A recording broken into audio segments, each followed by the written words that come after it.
I'll be reading Psalm 23. The Lord is our shepherd. The Lord is my shepherd. I have everything I need. He lets me rest in fields of green grass and leads me to quiet pools of fresh water. He gives me new strength. He guides me in the right paths, as he promised. Even if I go through the deepest, darkest, I will not be afraid. Lord, for you are with me. Your shepherd's rod and staff protect me. You prepare a banquet for me, where all my enemies can see me. You welcome me as an honored guest and fill my cup to the brim. I know that your goodness and love will be with me all my life, and your house will be my home as long as I live. Okay, I will be reading John 14, verses 1 through 3. Do not be worried and upset. Jesus told them, believe in God and believe in also in me. There are many rooms in my Father's house, and I am going to prepare a place for you. I would not tell you this if it were not so. And after I go and prepare a place for you, I will come back and take you myself, so that you will be where I am.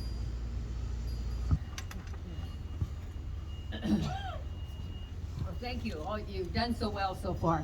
Ooh, I'll be repeating a few things.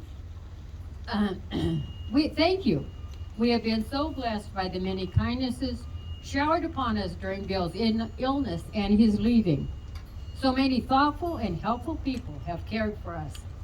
Wouldn't Bill be surprised about how many people are here? He didn't really like celebrations about him too much. But he really would. Wow. And thank you is inadequate to express our appreciation to all the friends and family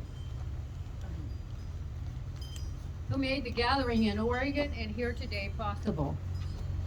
Like Melinda told you, Bill's earthly remains are under some trees in Oregon at a little cemetery in the town where we grew up, Prairie Napa Cemetery, where Bill's grandparents and some other family members are also buried.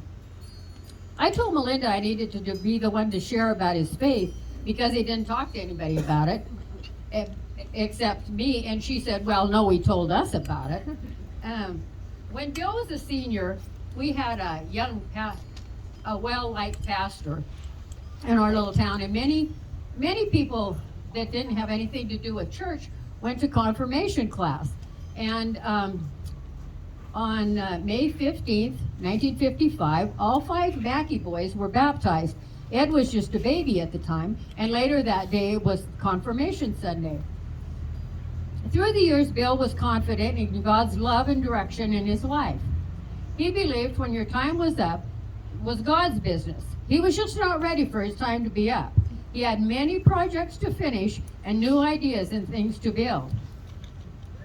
Well, and so if any of you are giving any thought to what happens after you die,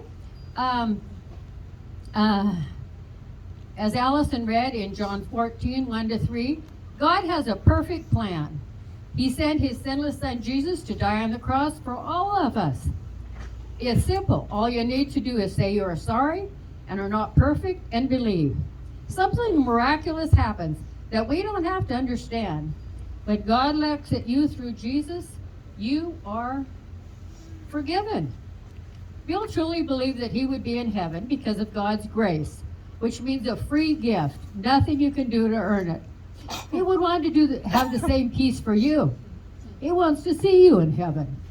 If you have questions about it, mention it to me and I'll point you to somebody that'd be glad to talk to you about it.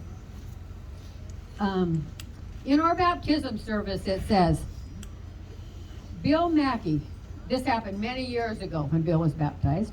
Bill Mackey, child of God, you have been sealed by the Holy Spirit and marked with the cross of Christ forever. It was a forever deal. What joy and thanksgiving this gives me. It is not the end.